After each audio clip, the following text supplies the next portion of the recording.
আসসালামু আলাইকুম and a very good day. স্বাগতম আজকের ফ্রাইডে ডায়ালগে। আজকে থেকে আমি একটা মিনি সিরিজ করার চেষ্টা করব। এই সিরিজটির নাম দিয়েছি eight fold path two survival and promotion.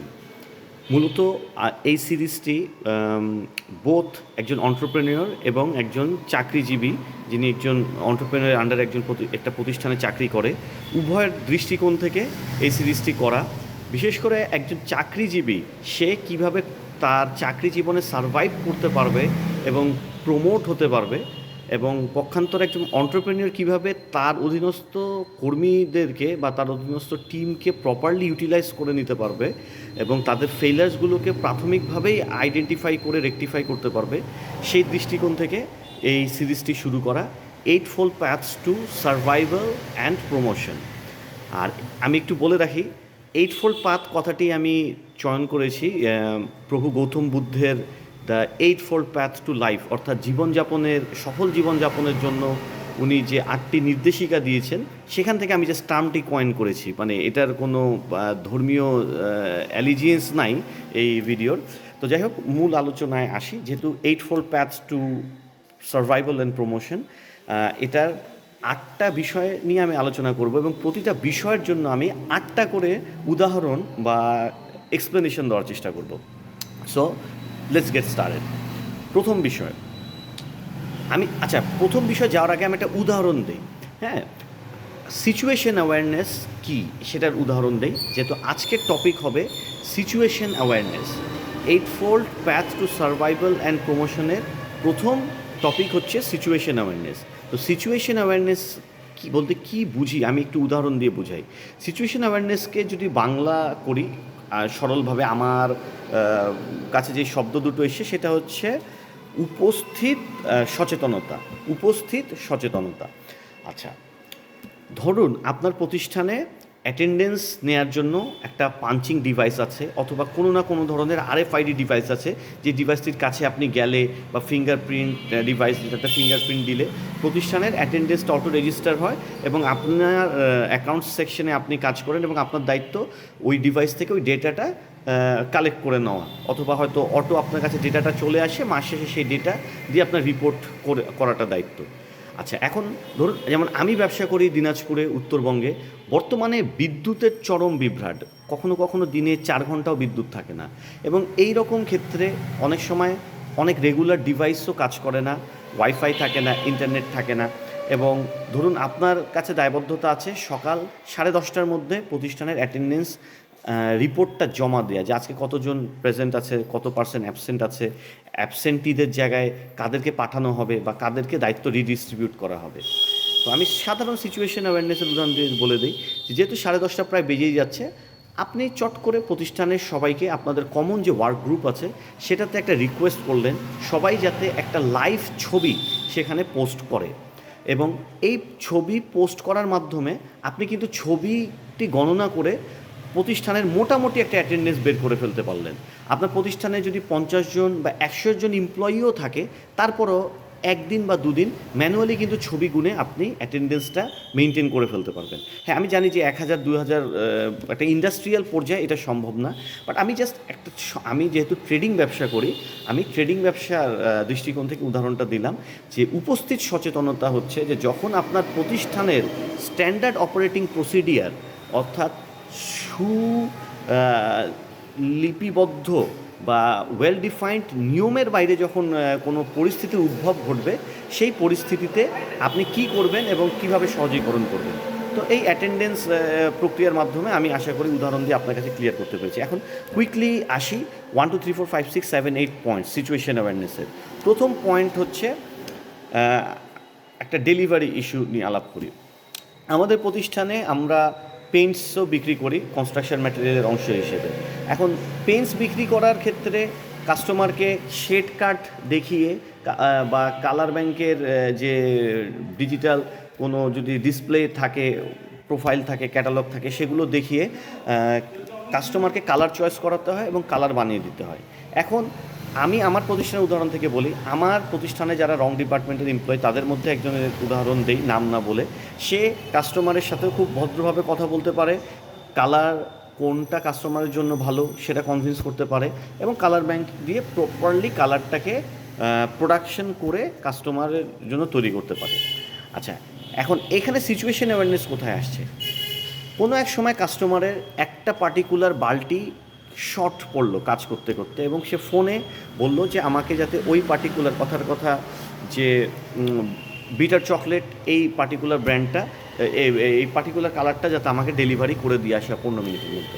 এখন আমার এই এমপ্লয়ি কালারটা সঠিকভাবে বানালো, সঠিকভাবে ভাউচার করলো, করে আরেকজনকে সাথে নিয়ে মোটরসাইকেলে করে কালারটা ডেলিভার করতে গেল।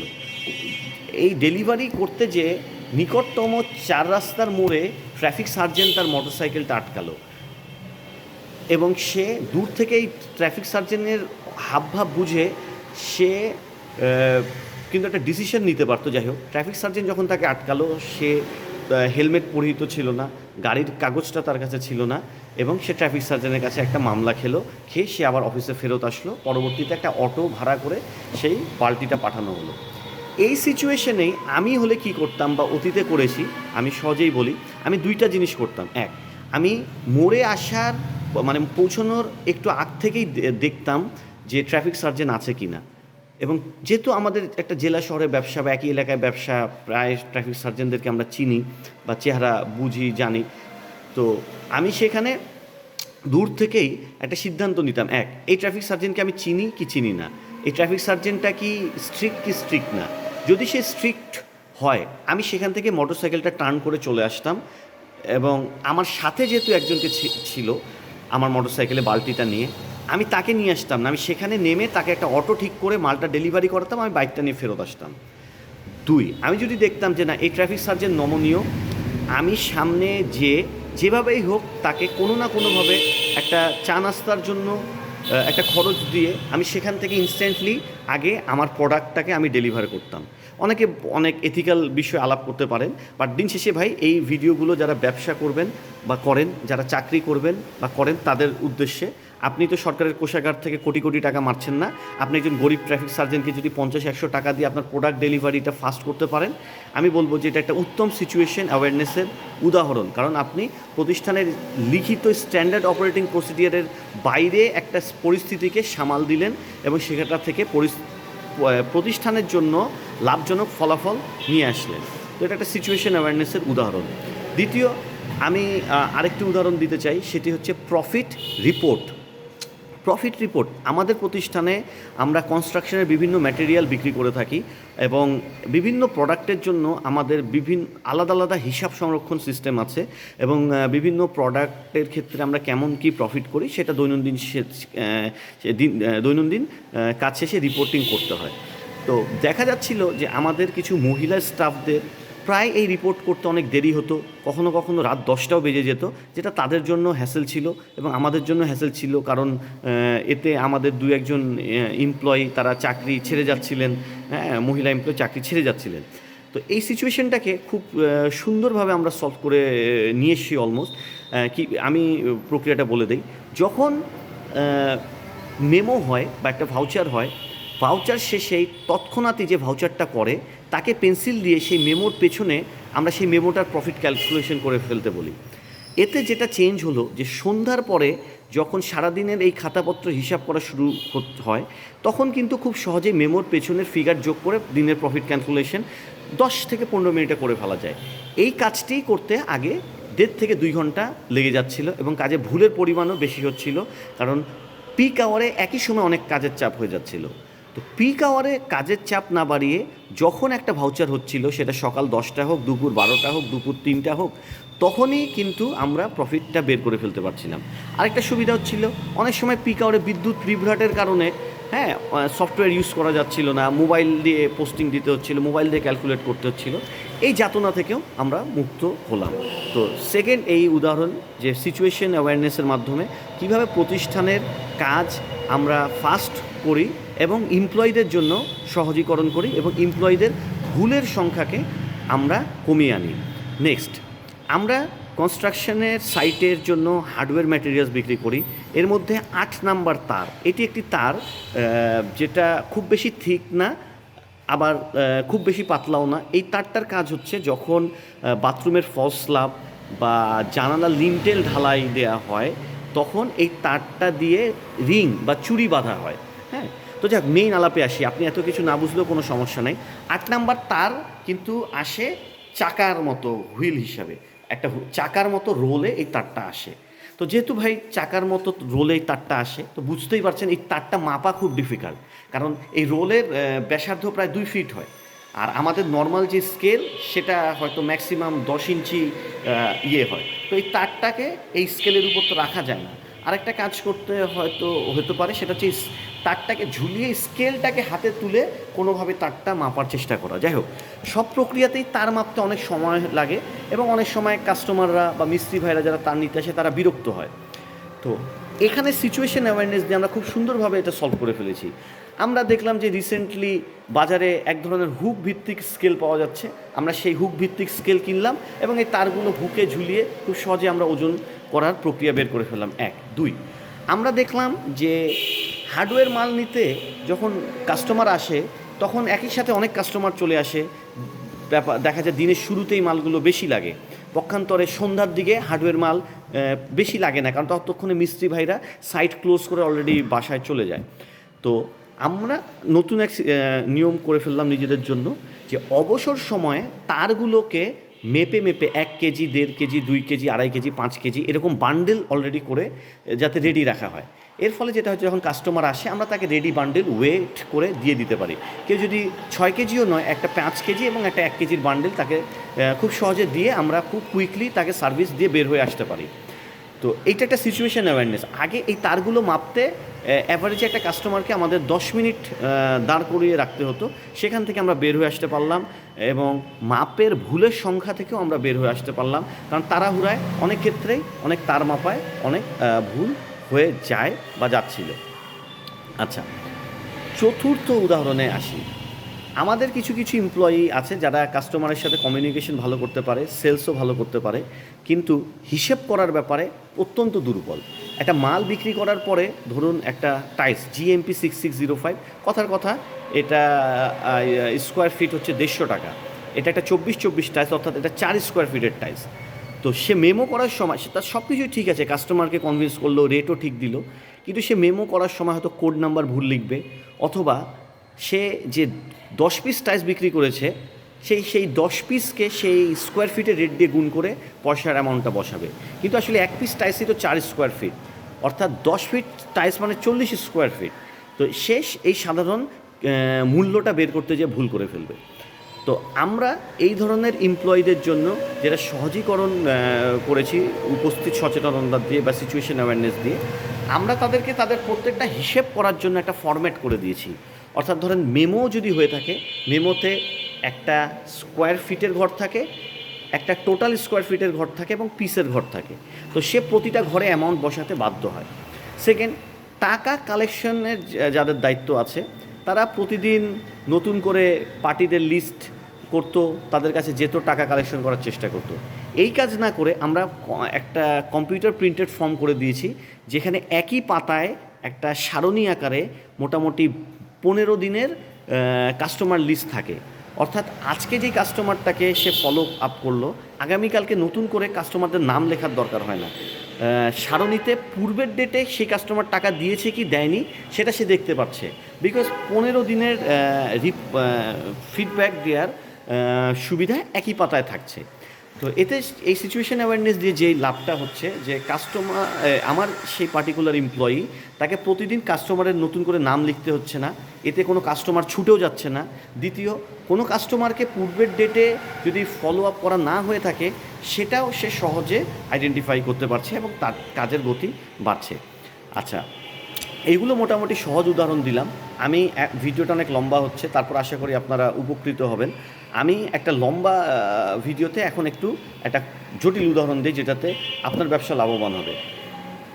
আমার সারা বছরে আমার তো প্রতিদিনই অনেক গাড়ি আসে, মাল আনলোড হয়, প্রতিদিন 4টা-5টা ট্রাক মিনিমাম ঢোকে আমাদের গোডাউনগুলোতে।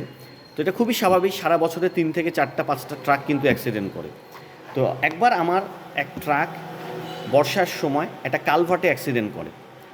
তো ট্রাকগুলোর মালিক কিন্তু আমি না, ট্রাকগুলো আমরা ট্রান্সপোর্ট থেকে হায়ার করি, মালটার মালিক আমি। তো আমাদের জেলা শহরে পাতি মাস্তানের অভাব নাই। যখন একটা কালভার্টের সাথে অ্যাক্সিডেন্ট করে, মোদ্দা কথা হচ্ছে আমরা জানি অভিজ্ঞতা থেকে যে এখানে অনেক পাতি মাস্তান আসবে, ট্রাকটাকে আটকানোর চেষ্টা করবে, এখানে কিছু টাকা পয়সা খাওয়ার চেষ্টা করবে। তো ওই দিন আমরা আমাদের উপস্থিত বুদ্ধি দিয়ে অভিজ্ঞতার আলোক থেকে যেটা করি, যে যখন ট্রাকটা অ্যাক্সিডেন্ট করে আমরা যখন খবর পাই, প্রথমেই আমরা সেখানে যে ড্রাইভারের হাত থেকে প্রোডাক্টের চালানটা আমরা রিসিভ করে নিই।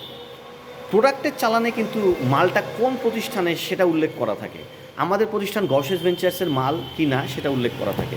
আমরা সেই চালানটা রিসিভ করে নিই।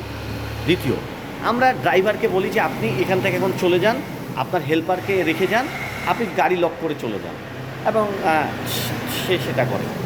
তো খুব স্বাভাবিক, সকাল 9টা, মানে অ্যাক্সিডেন্টটা হয়েছে ভোরের দিকে, ম্যাক্সিমাম অ্যাক্সিডেন্ট ট্রাক অ্যাক্সিডেন্ট ভোরের দিকেই কেন জানি হয়।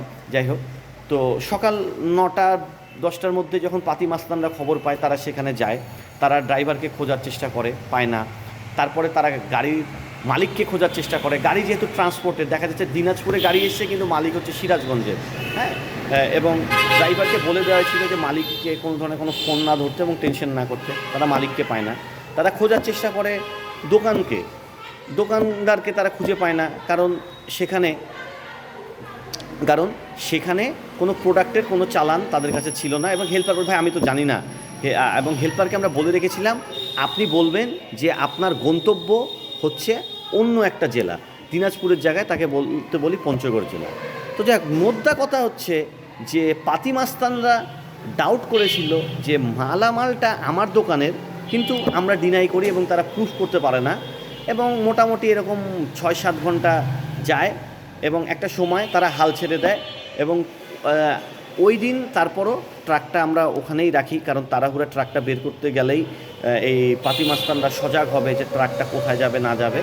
তো পরের দিন রাতে আমরা সেখান থেকে ট্রাকটাকে রিলিজ করে আমরা আরেকটি সিচুয়েশন অ্যাওয়ারনেস দেখেন। আমার গোডাউনে আমরা মাল আনলোড করিনি। আমাদের যেহেতু ব্যবসায়িক অন্য ভাই ব্রাদার আছে, আমরা অপরিচিত আরেকটা খালি জায়গায় আরেকজনের গোডাউনে মাল আনলোড করে ট্রাকটাকে খালাস করে দিই। তো এটা একটা ভালো সিচুয়েশন অ্যাওয়ারনেসের উদাহরণ, যেটা আপনার ব্যবসায় কাজে লাগতে পারে, আপনার ব্যবসাকে ক্ষয়ক্ষতির সম্মুখীন থেকে বাঁচাতে পারে।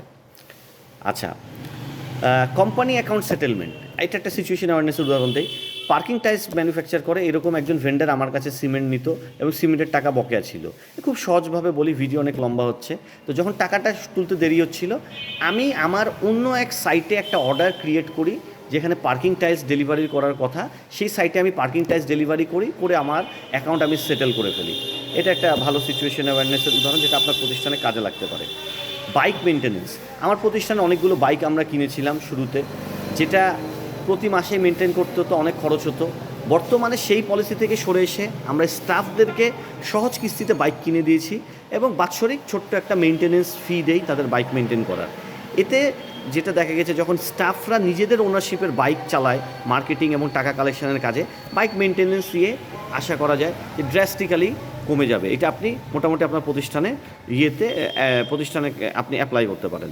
লাস্ট হচ্ছে সবথেকে বড় কথা, চুজ দ্য রাইট পারসন। এই situation awareness as a team leader আপনার প্রতিষ্ঠানে অথবা অ্যাজ আ ওনার আপনি অ্যাপ্লাই করবেন। কখনও উপস্থিত সচেতনতা নাই এরকম কোনো এমপ্লয়িকে ডিসিশন মেকিংয়ে নিয়ে আসবেন না। তাকে দিয়ে রুটিন এসওপি কাজ করাবেন। যাদের মধ্যে লিডারশিপ কোয়ালিটি আছে, অর্থাৎ উপস্থিত সচেতনতা আছে, তাদেরকে দিয়েই আপনি কিন্তু কমপ্লেক্স কাজ করাবেন এবং ডিসিশন মেকিং লেভেলে তাদেরকে নিয়ে আসবেন, তাহলে আপনি বেনিফিটেড হবেন। আদারওয়াইজ ওই যে বললাম সার্জেনের উদাহরণ, আপনার সিচুয়েশন অ্যাওয়ারনেস না এরকম একজন এমপ্লয়ি রাস্তার মাঝপথ থেকে কিন্তু আপনার পণ্য ঘুরিয়ে নিয়ে আপনার কাছে চলে আসবে, উল্টো আপনাকে জরিমানা খাওয়াবে, আপনি গ্রোথ করতে পারবেন না। আশা করি আজকের ভিডিও লম্বা হলেও আপনাদের অনেক কাজে লাগবে। ধন্যবাদ।